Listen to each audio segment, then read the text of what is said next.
It's like, don't listen to anyone. Everybody's scared. Everyone tells you how things worked out, but it worked out for you that way. So don't listen to anyone because their experience is unique to who they are. You know what I mean? And then a lot of people will try to put their fears on you. You can't do that. No, you can't do it. Right. You know what I'm saying? So they just projecting. They're putting things that they don't believe that they can do on you.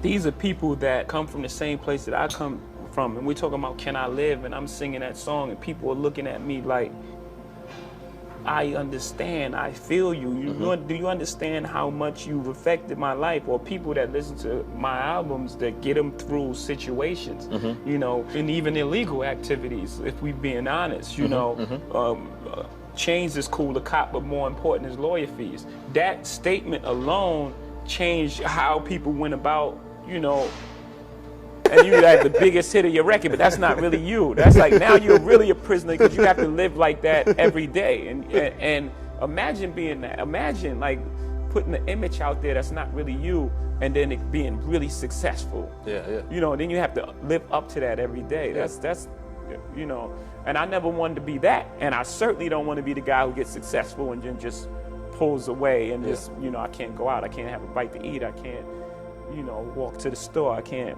Nah, that's not going to happen.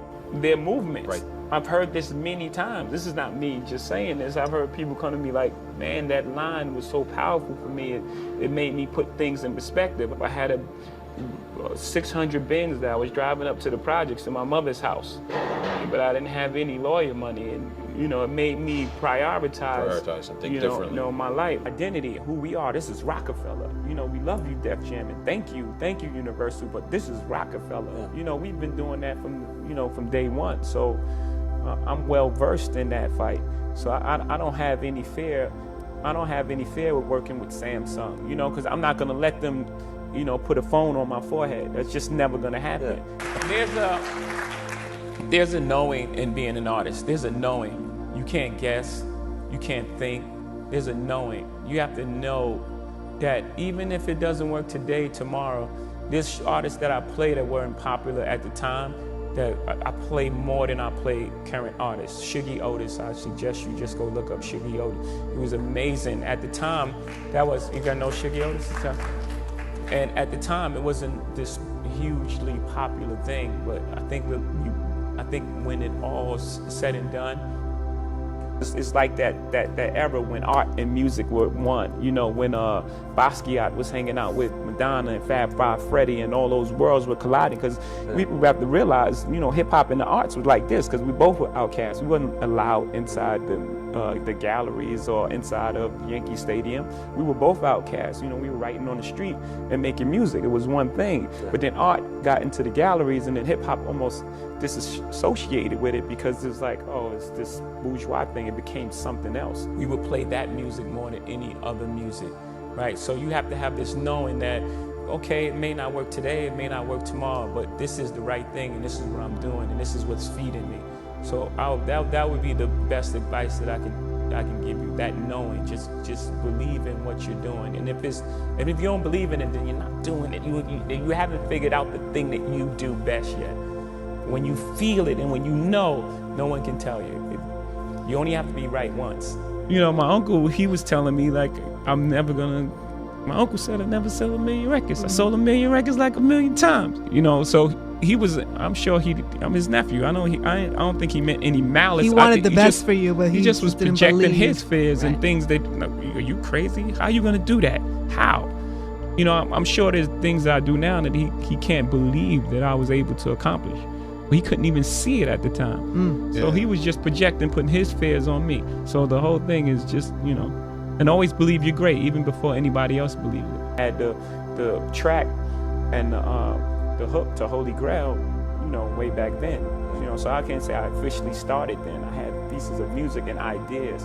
And then, with Timberland, we caught that vibe. Then it was a pretty short period of time. It was over a couple weeks. It was over, maybe 2 weeks, maybe 3. Let's just say 3 weeks, and it was done. Most people that were successful growing up from where I was from never came back. So there was never a dialogue on how'd you do it, what happened. There was no mentoring program. There was no going back and grabbing a person and teaching them. trade or, you know, what it is that you do, and then that person go back and grab 2 people, and then, you know, and then it goes from there. So I figured I'd start with school.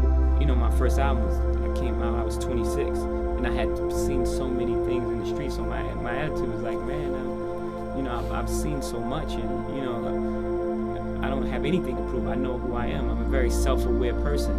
You know, so when you're self-aware, even when you're dealing with someone's ego, you know when to allow it to, you allow their ego to live in its own space.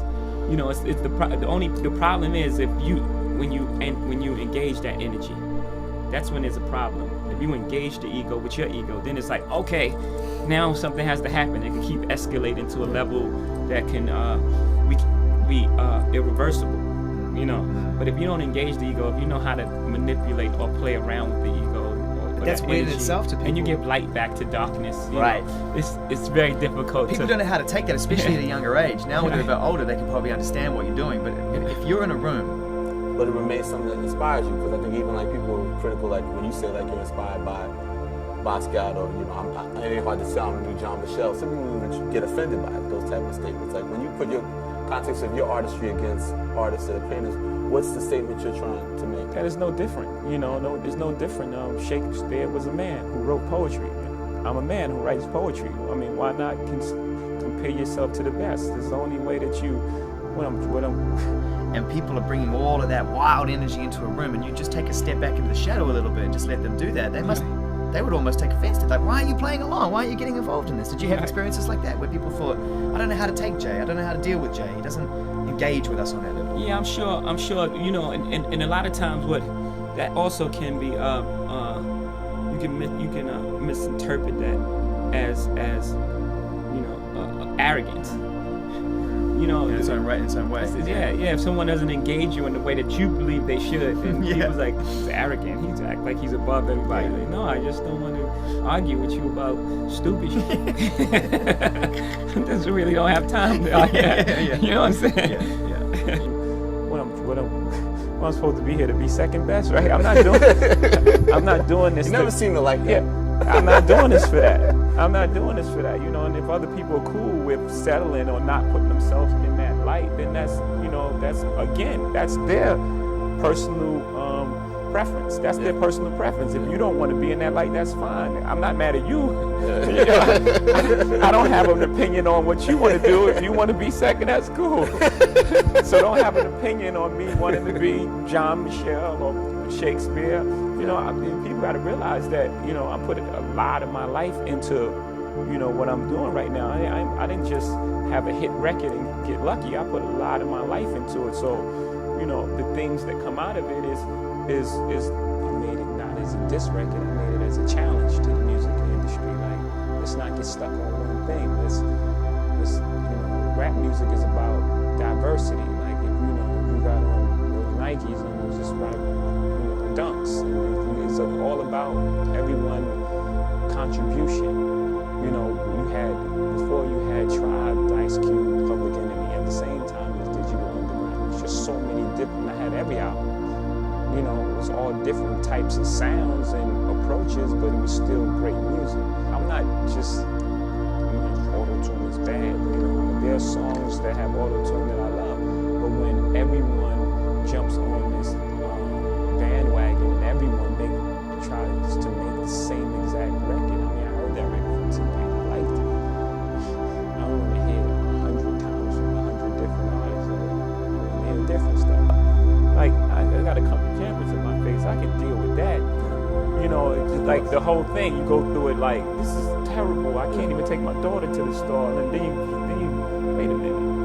Let's put it all in perspective. It's not like a real problem. You know, like people have real problems. Like, you know, your son may go out and not come back. You want to unleash that talent in your mind, let's go. You know, because it's there. You have to have the belief that when you draw from that well of talent, that it's going to be there. You have to have that belief that when you go into the basket, no one that's on that court can stop you. When everyone's on the court, they're coming for you. When the opposing player walk into the arena, they're thinking about upstaging you. you're like a trophy to them. They're thinking if I'm better than this guy, the spotlight turns on me. So you know you're a superstar because you're a marked man. Everyone's coming.